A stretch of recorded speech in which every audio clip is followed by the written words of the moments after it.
Right, now then, for people who's already subscribed to the channel and followed my electric car journey over the last almost 4 years, the time has come, and it's even worse than I thought. It's now decision time because the lease is almost up. The lease finishes in October, but I have to make a decision before then. The lease company has been in contact with me and given me a few options of what I can do with the car, and also Porsche has also given me some options as well as what I can do going forward.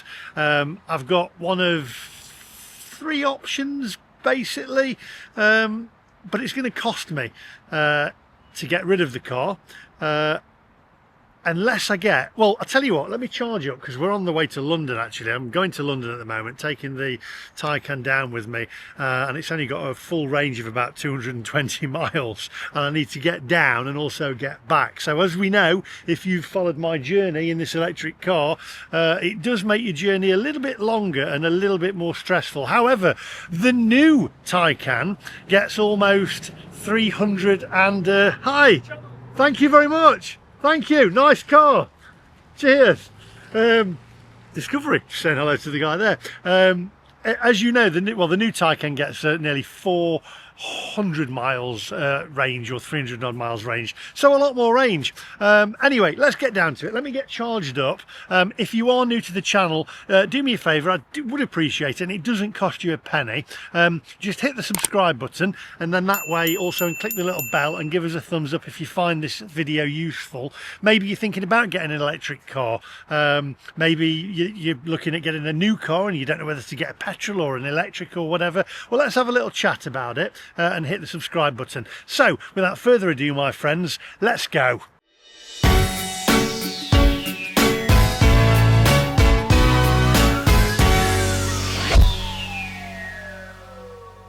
We'll always be together in electric dreams.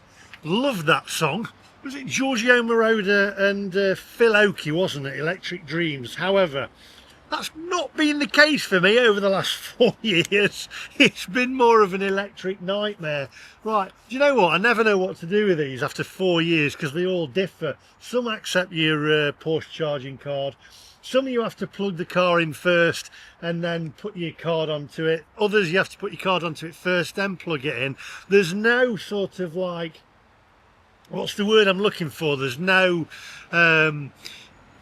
continuity, is it? I don't know the word. You know what I mean? They all need to be the same, and also some of them have apps, so that it's cheaper if you have the GridServe app, but then it's cheaper also if you have the Ionity app or a Porsche charging card. It all needs to be all as one and made a lot simpler. Anyway, let me try this first. Let's pop that there. Hang on, somebody's been using, oh, hang on. Okay, we've got a beep. We've got a beep. Please present charger authorization successful. Your charging will now begin. Well, I need to plug it in quick. Right. Preparing to charge. Connecting to your vehicle. Preparing to charge. There's a lot of messing about. It's clicking. Preparing to charge. We're connecting to your vehicle. Okay. Charging. Okay, right, so using 100% net zero energy. I'm not sure as I believe that. Anyway, let's go over there. So let's get under there. So if you've been following my journey, the cost of the car initially was £120,000 or something like that. I put a deposit down of £20,000 when I first got the car, and then it's on like a PCP, and I've done it over 4 years, and it's cost me £1,240 per month for this car, and it's been an interesting journey, but the time now is up to October, and in October I've got to make the decision now because they need to prepare the paperwork. So I've had another valuation on the car, and it's now valued at, this is with We Buy Any Car, by the way, so we know that, you know, it's not it'd probably get a bit more if you went to a Porsche dealership. It's worth £26,220. So it's lost nearly 90 odd thousand pounds. Has it lost 90 odd thousand pounds? 26? Yeah, nearly 90 odd thousand pounds. My maths has never been my strong point. Anyway, so it's lost that much money in 4 years. And the other thing is, who's going to buy a used second-hand EV with nearly 70,000 miles on the clock? Now, initially, I thought I was going to have to pay £7,000 to £8,000 to hand this car back to the lease company, because I've gone over mileage on it. I've done a lot of miles in it.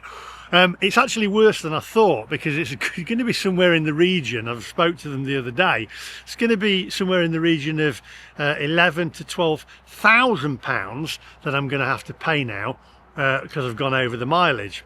But I've got another option. So I've got 3 options. Option number 1 is to pay the £11,000-12,000 and hand the car back and have no car then, but I've also paid 12 grand and I've got nothing.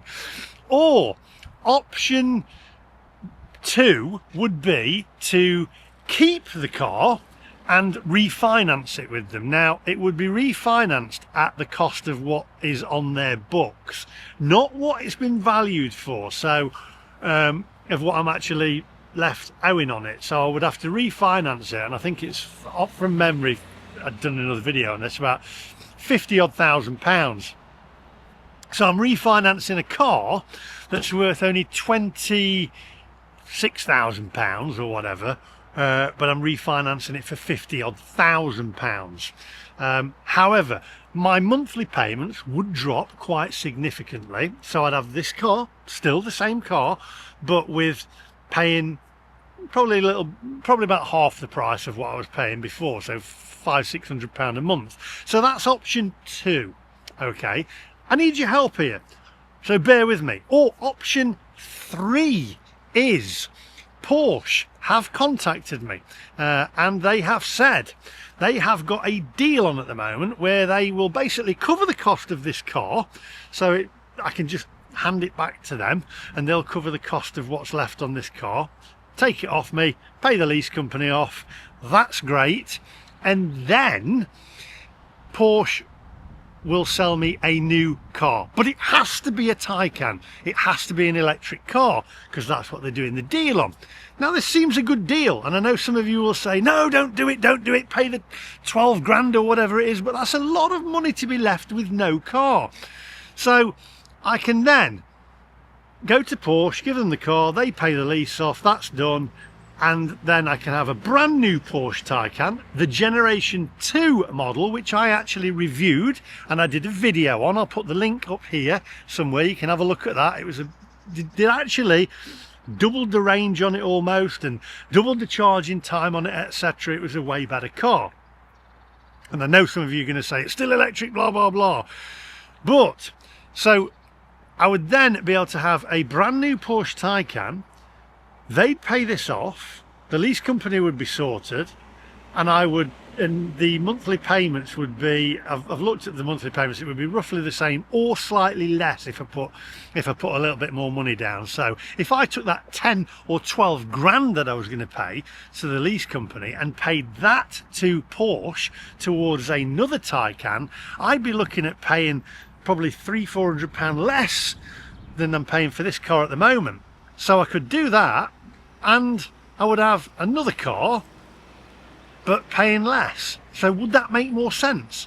Let's have a chat about it in the car on the way down to London, because there's a couple more things I've got as well. But help me out in the comment section, please be nice. I'm trying to figure this out in my head, because it would be also quite interesting to see how the new Taycan fares to the old Porsche Taycan, where I've got twice the range almost, double the the speed of charging time, etc. And it would be like, it's like the next model of an iPhone, so to speak. So bear with me, be nice, give me some sensible answers in the comment section down below. And as I say, if you wouldn't mind, just hit the subscribe button. I'm trying to educate people and show people what it's like as to the true reality of EV ownership, and I've done that over the last 4 years. And it would be, who would find it interesting if I did get the new Taycan and went down that route to see what the new one would be like compared to the old one? Please be nice in the comment section. I'm just trying to figure things out in my head as to which option would be best and more financially viable for myself. I'm going to grab myself a coffee, and I'll see you guys in a minute, and then we'll head down to London. It is now 10:55. We are 57%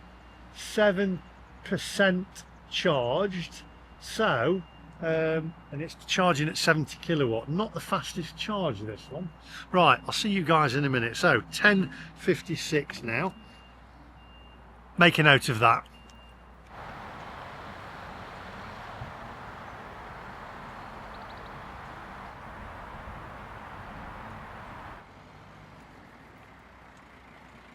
Right, okay, had a quick iced latte in there. It's now 8 minutes past 11. It's still only 79%. Do you know what's making me laugh at the moment is there's an Openreach van over there charging up at the moment, right? Now, answer me this, okay? He's now, I'm just looking at him, he's looking at his phone, etc. He's going to be there, I'm going to guess, around about half an hour to 40 minutes charging up. So obviously Openreach there are paying him now to be sat there charging his van up. I mean, makes no sense, does it? This is where I'm actually learning, and I'm still learning as I'm going along here on this electric car journey. And it's interesting to see where the governments are trying to push us into this route of going down the electric car route. And it's all very well if you have a small electric car and you can charge at home overnight, etc. But for people who have a working life and they travel for a living, it's not really going to work, is it? And if you've got your own business as well and you sat there charging a van for half the day, I'm going to say you're not earning any money, but they will be earning money, because if it's a builder, etc., then it's going to be going on your bill, isn't it? For them to be sat around charging their car. All these things you have to take into account when we're trying to have an all-electric future with cars. Anyway, we're at 82%. Let's get this thing unplugged, get back in the car, and then I'm going to have to stop again on the way down to charge again, because after 80%, if you've been watching the journey, you know after 80% the car then charges slower after that. So, and you're never supposed to charge above 80% anyway, because it can damage the health of your battery. Let's get it unplugged and get in the car and get on the road. So, that's it. Right, pop it back. 11:11 is the time now. Let's get in the car, see what range we've got on the car, and then we'll get on the M1. Right, let's get into the car. Oh, and my mate Dave, JB, called me and he said, I told him the 3 options that I'd got, which I've just told you earlier on. He said there's another option, which I don't think is really an option, but I'll tell you in the car. Come on.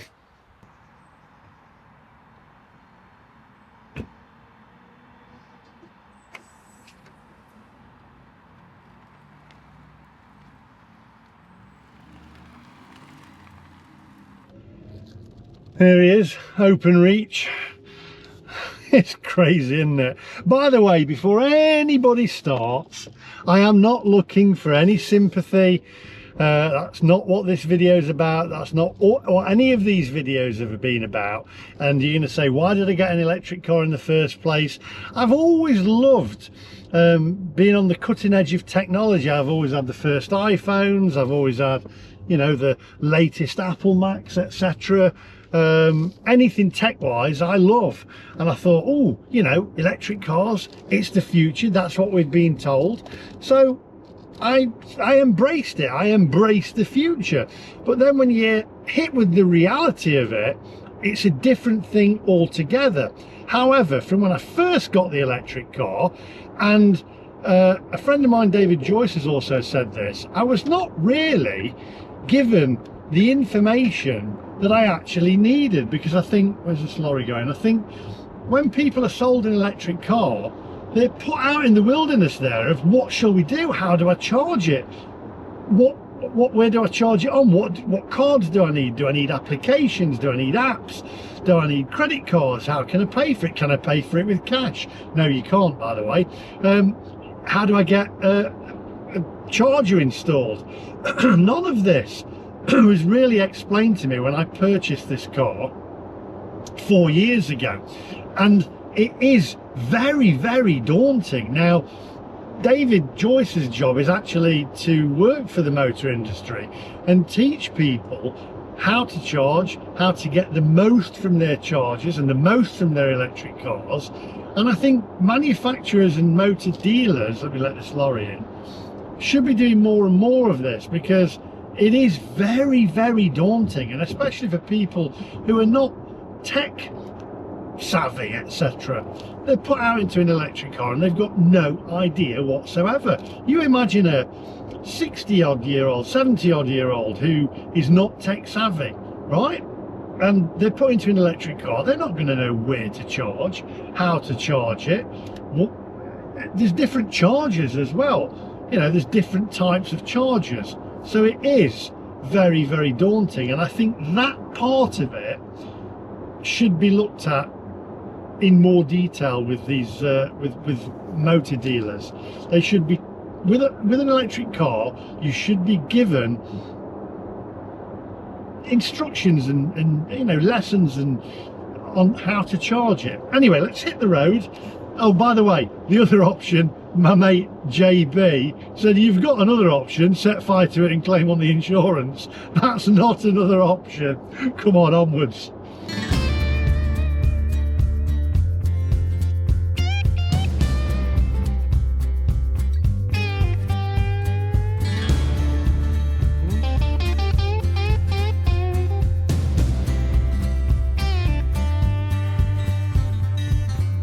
By the way, 180 miles of range, 82% of battery. Now, that is not really a lot. If you've got a diesel car, you could have,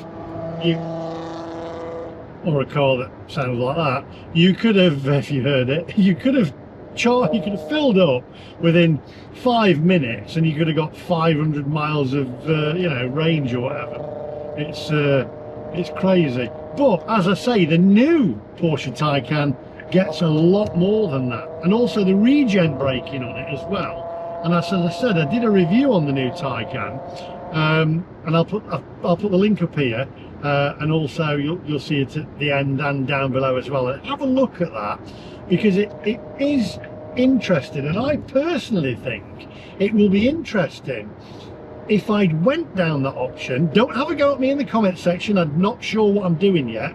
I've literally got to think about this, but I've not got very long now, because I have to get back in touch with the lease company so they can get the paperwork ready for the end of September. That's why I want your opinion in the comment section of what to do. So it's gonna be interesting times. But my message along the last 4 years since I've had this car has always been, it's all about choice. And I've said the governments are taking that choice away from us, because after 2030 or 2035 they can never make their mind up. Then we're not going to have that choice, because motor manufacturers won't be able to produce any more petrol cars. Now, we know that Mr. Trump over in America, I'm not political, don't go down that route, I don't care about politics at all. We know that he's now withdrawn that, and he's saying drill baby drill, etc. But the issue there is he won't be in after 4 years time, and the person that comes in again could put that back in place again. They could go, oh well, 2035, that's it. So eventually and ultimately, unless the public, unless the people state we want choice, if you want an electric car, go and have one. But don't take away the choice of having a petrol car. It should all be about choice. And now we've got this complete Womblehead Miliband pushing stuff. It's just ridiculous. It's just crazy. Anyway, so there we go. I'm not ranting on, but it should be about choice. if you want a petrol car, that choice should not be taken away from us.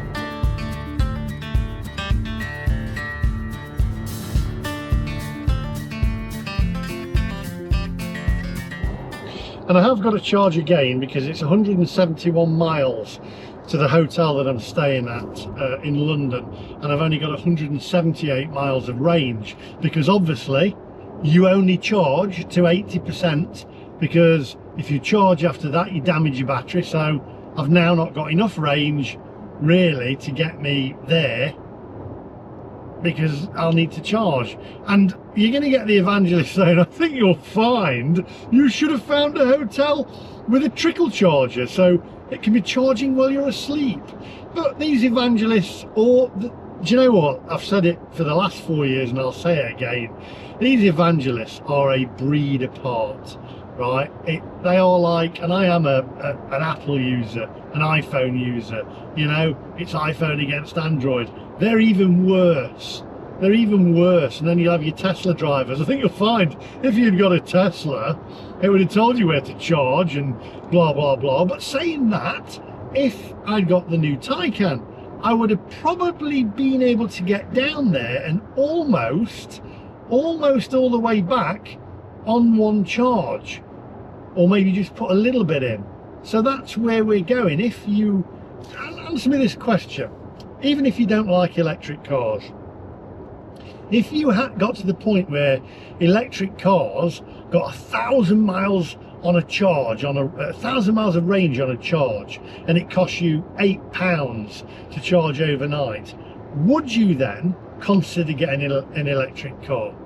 And also, I will say another thing as well. In the 4 years that I've, lorry in that lane, in the 4 years that I've had this car, the governments have dangled carrots in front of us to say, first of all, oh, no road tax, or whatever you call it now. I know it's not road tax. No road tax, free road tax. If you've got an electric car, I'm still not paying road tax for this car because I re-taxed it the day before. So I've now got another year's free road tax. So there's no road tax on it, but from next year, you have to pay road tax. And then you've also got the congestion charge in London. No congestion charge for people with electric cars. Mine ran out. The free congestion charge ran out about a week ago. So I'm going to have to pay for congestion charge now. So that's that. And then low emission zone. I don't have to pay for low emission zone because I've got an electric car. But they're gradually taking everything away from you. Now, you'll say, how can they take away low emission zone? Because that's what it is. It's a low emission zone. It will turn into, and I will be right, mark my words, that low emission zone will turn into pay per mile, right? When everybody has got an electric car, that low emission zone will change to pay per mile. And then you've also got the extra taxes now on cars that are a lot more money, so you're going to end up paying a fortune for road tax. So all these carrots that they've dangled to get people into electric cars, they're taking them away from you. So don't be fooled. Anything that the government says and comes out their mouths, whatever government it is, whether it's Labour, Conservative, Lib Dems or whatever, I can't remember the other one, Reform or whatever, it's all lies. If their lips are moving, it's possibly, I'm going to say definitely, a lie.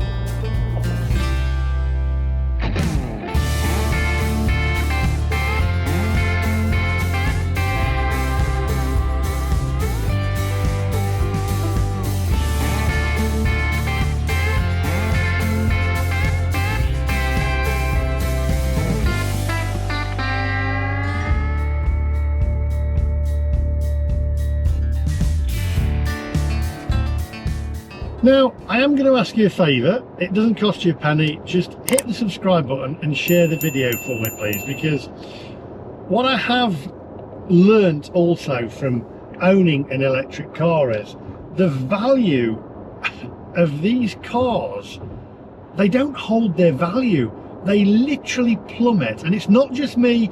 I have spoken to other EV owners as well, some at the electric car show, and I've actually said this on camera as well. A guy said this on camera down at the EV show that I went to. He bought a car and he's in the same predicament as me, because electric cars depreciate so much compared to their petrol counterparts, ICE counterparts or whatever, petrol and diesel counterparts, then you're going to be left in this predicament of, well, I'm in negative equity, or it's lost so much money. I don't know what to do. I'm going to have to take a deal off the motor manufacturers or the motor dealers. So you're left in such a massive negative equity when you buy one of these cars. And also, nobody's going to want your car at the end of it if you've done a lot of miles like I have. 66,823 miles, or almost 67,000 miles. Why would you? Because the problem you're going to have is you're going to need the battery replaced. And it's only, the warranty on this battery, I believe, is only up until 100,000 miles. If you're doing a lot of miles, that's going to catch up quick. And then if you want a new battery, it's, what was it, £45,000 plus fit-in, so over £50,000 for a battery for this car that's not really worth £50,000. So it's scrap value. So I'm learning a lot of stuff and hopefully educating the public and the world out there of the true reality of EV ownership. Now, it does have its plus points, like as I say, if you've got a little car and you're driving around town and you're not polluting the town, etc., and it's better for you. But perfect.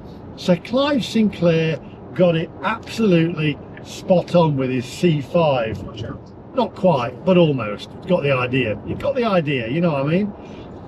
So that's where we are. If you buy an electric car, then you're going to be left in a massive negative equity. So is it really worth it? Just have little runarounds like the Renault 5, the new Renault 5. Fantastic car, looks great, perfect electric car. I think that's great. But if you've got a big car like this, I mean, in 4 years' time, I'm going to be left in the same predicament again. So I'm locked into it now, unless I give 12 grand or whatever back, and to get out of it. So that's where we are. So I'm hopefully educating the masses about electric cars. They do lose a lot of money, and I know my mate David Joyce would say, but that means the electric cars lose that much money. This would be a good buy for somebody who wanted to purchase a Taycan. Maybe, but I will ask you this, David. If you did that and you bought this car at, say, £26,000 or £22,000 or whatever, what happens when the batteries want replacing? Then you have to pay and stump up 45 grand. That's where we are. And don't get me wrong, this car is a fantastic car. It handles brilliantly. It's got the torque, it's got more torque than me, and it'll rip your face off. It's just insanely fast, but it doesn't have the noise. It sounds like a Bosch washing machine. In fact, do you know what?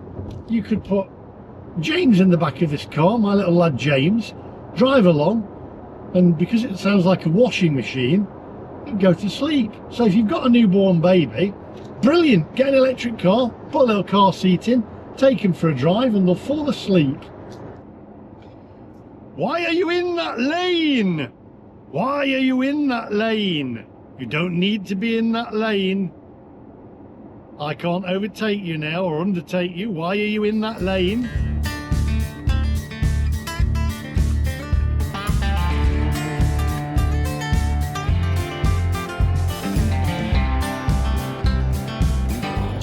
There is one other thing, by the way, to factor into the equation of if I go down the route of getting another electric car, and being 100% upfront with you here. With with an electric car, because I'm running YouTube as a business, and I have to obviously put a set of accounts in at the end of the year, etc. An electric car is 100% tax deductible. So this car, if I bought a new car or leased a new car, it's 100% tax deductible because I use it for my business. I drive around in it for my business, I film it for the business to show people what it's like. So you can claim it back against tax. Now I say 100% tax deductible, my accountant doesn't actually do it 100% tax deductible because she says you must use your car for personal reasons as well. Sure. I said I don't really have any personal life, other than if I do, it's in my girlfriend's car. But so we put down a certain amount of it which is tax deductible, so that has to be taken into and factored into it as well. And that's why a lot of businesses have electric cars, because of the tax benefits on electric cars. What's going on here? So there is that to take into account as well. So that's another factor to take into account. So tell me, help me out in the comments section without being silly. What do I do? I've given you my options, so what do I do? You know, I'd love a 911, but I can't have a 911 because I'd have to pay the 12 grand. It's a lot of money to give back to have nothing.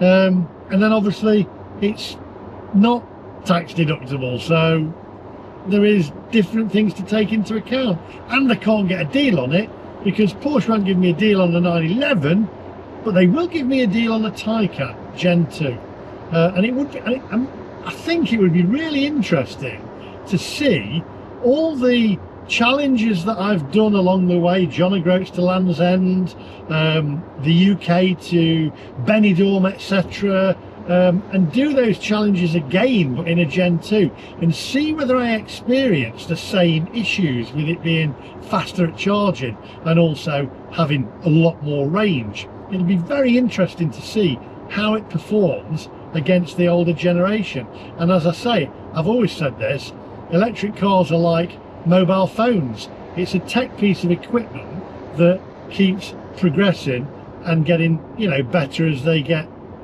the newer generation. Traffic jam, traffic's building up.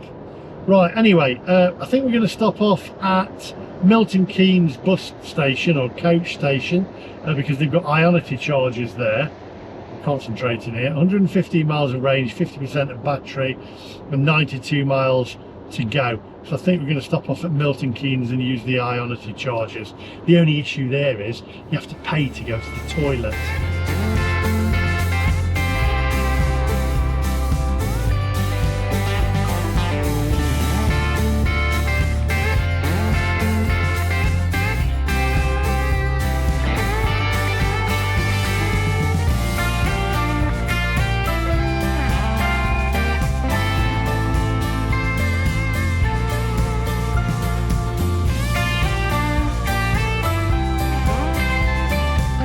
Right, Milton Keynes, we're going to pull off here. We're not pulling off here, that would be wrong, and it's a family channel. We're going to leave the motorway here, and we're at 33%, 77 miles of range, and we've got 51 miles to get to London. Unfortunately, and I've said this before, it's raining and we're going to get wet because there's no canopies over the top of chargers. That's an issue, isn't it? People who build charging points build canopies over them. Let's have it like petrol stations, you know, and forecourts where you can charge up without getting wet. Right, where are we? Round here.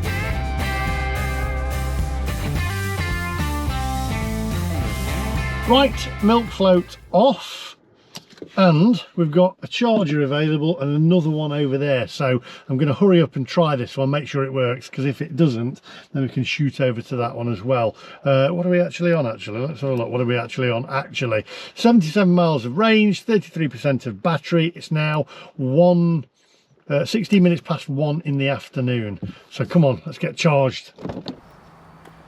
Right, using the Porsche charging card.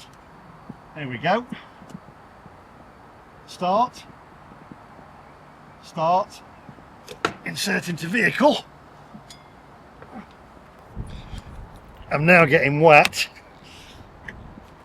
Pop that in there and then tap it again. Right, okay, try it again.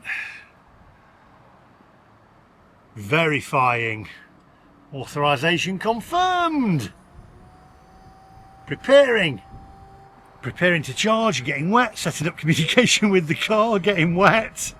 Come on, there's no canopies over here. And the evangelist will say, I think you'll find you should have an umbrella. Right, preparing to charge. You have to pay to have a wee in there as well. And it only takes coins and I haven't got any. 33%. Right, what time are we on? 18 minutes past 1. I'll see you in a minute. Right, it's 1:42. It's about 81% charged. So, why is this not coming out? Stop. I'm getting wet. So we're going to get back on the road, because we all know you don't charge over 80%. It goes too slow, which means I'm going to have to charge again on the way back.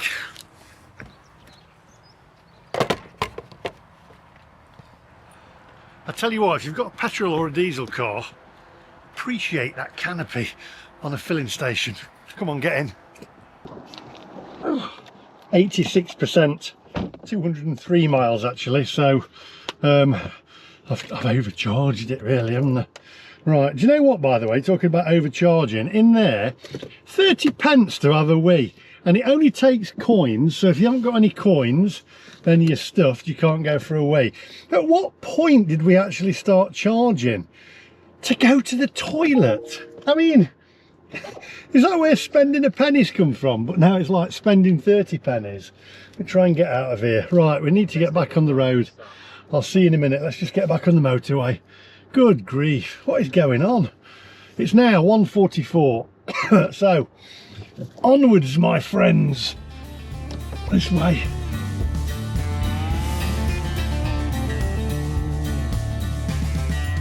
You won't be able to hear this, but there's a like that noise coming from the front of the car, and it is because, why are you going over on red? It's because the fans are on the car, trying to cool the, let me just get out of here, trying to cool the batteries down. It looks like my car's got, where are we going here? Where are we going? Around there, M1. It looks like the car's got pretty hot. The batteries have got pretty hot. We're at 45 degrees centigrade at the moment, not far off of the red, so it's obviously got a bit warm while it's been charging, so it's obviously now trying to cool it down. So 45 degrees centigrade, we need to get that down a little bit. By the way, bought myself a little I remember these from being a kid, Star Bar and a Nutty Bar. So I got myself one of them, and a little vegetable samosa in the bus station there as well. But 30p to have a wee. I mean, what if you haven't got 30p? That's ridiculous. It's daylight robbery, that is. Charging for having a wee.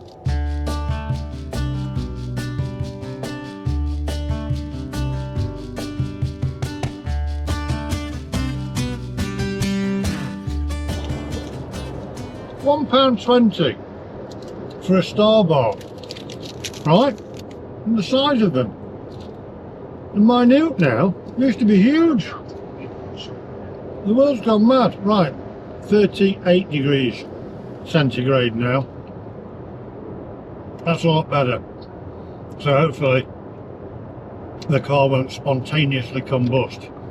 I keep saying it. If you do like the video, give us a thumbs up and think about subscribing. I'm just trying to show you real world of what it's like to own an electric car.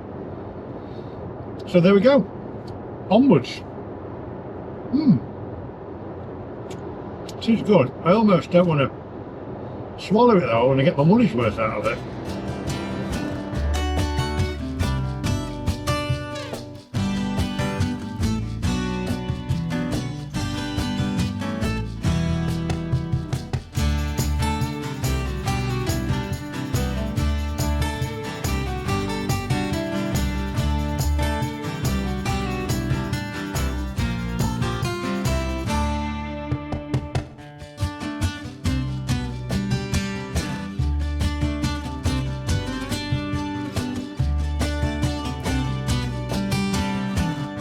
You know what? Driving in London is like, it's like driving, it's like playing an arcade game, isn't it? I've literally tried to avoid 20-mile-an-hour zones, bus lanes, bike lanes, don't park in the box lane cameras, all these different cameras.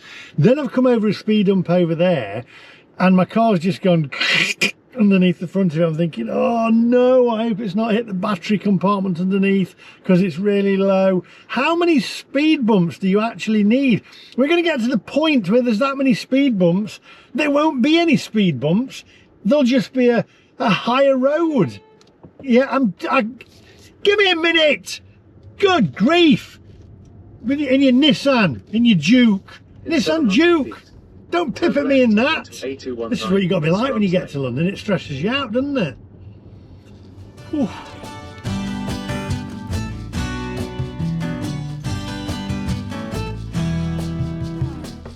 Now I've got that, I'm hoping that the lady I just shouted at back there in that Nissan Duke doesn't pull up next to me at the traffic lights, because that's when you have that awkward bit where you don't look. Keep looking forward.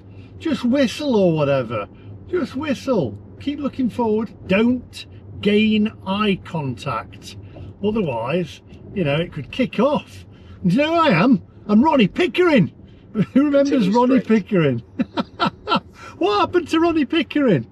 Anyway, come on, onwards. Let's get to the hotel. Then you can tell me what I should do in the comments section. I don't know. London. Good grief. It used to be fun driving around London. It's like avoid the cameras now. And it's 20 mile an hour. I'm actually, here we go, look, this is 20 mile an hour. And then you get people right up your jacksie trying to push you.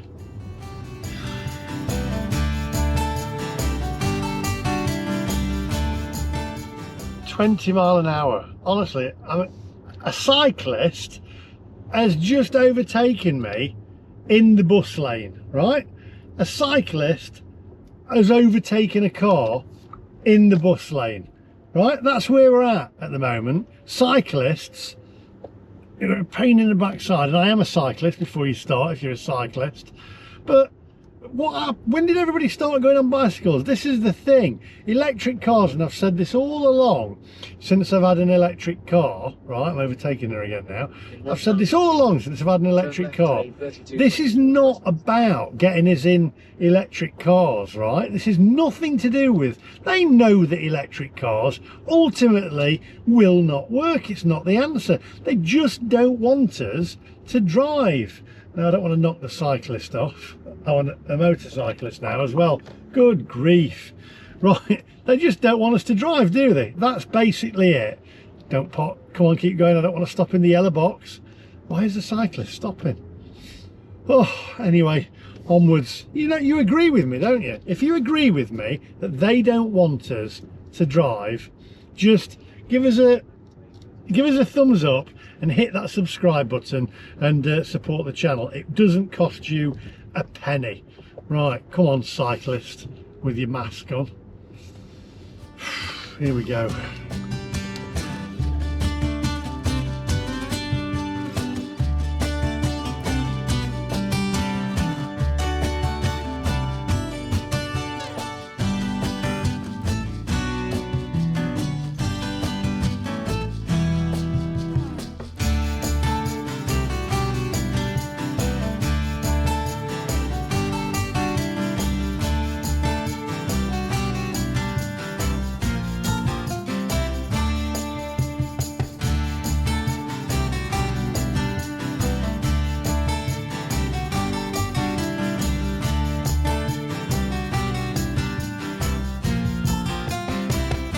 Right, okay, so I'm at the hotel now, in the room.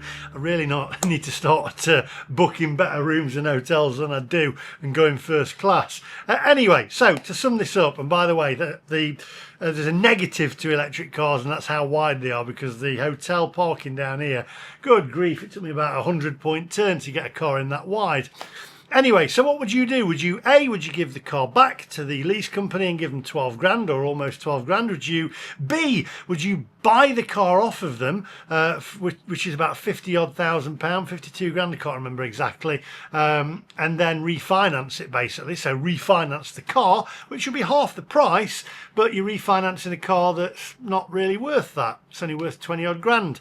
Or would you let Porsche take it off your hands and then go and have a brand new Porsche Taycan and be paying a lot less and put that 12 grand to a new car? Let me know in the comment section what you would do. Be nice, keep it clean. I'm just looking for your advice on this, but please do hit the subscribe button and push this video out to the world and let other people know the true reality of electric car ownership. Thank you for watching. Don't forget, give us a thumbs up and hit the subscribe button. It is free. Subscription does not cost you a penny. It just helps the channel and helps push this video out there. Thank you for watching, and I'll see you guys in the next one. Bye bye.